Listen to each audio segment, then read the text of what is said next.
Lactantius, Epitome, Episode 13.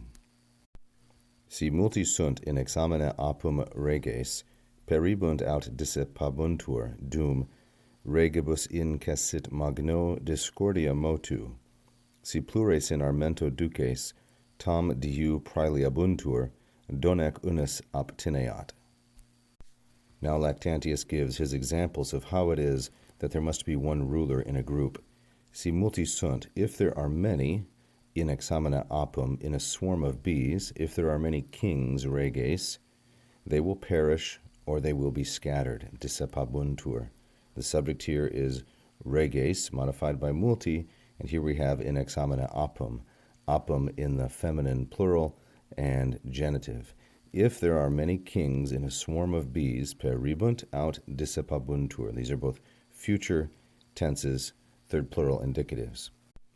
While, he says, dum, and then he quotes Virgil, regibus incessit magno discordia motu, and this is from Virgil's Georgics, book 4, line number 68.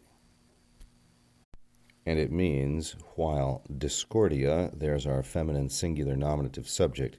Discordia is a lack of unity, chaos, while discord or disharmony incessit regibus attacks or comes upon the kings, magno motu, with a great commotion or with great turmoil.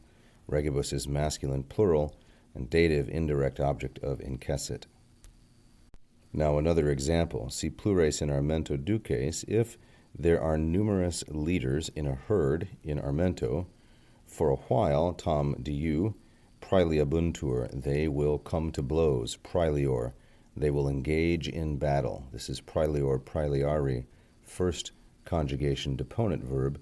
For a long time they will engage in battle until, donec, one unus obtineat, one will take hold of the rest, one will emerge victorious or be the leader.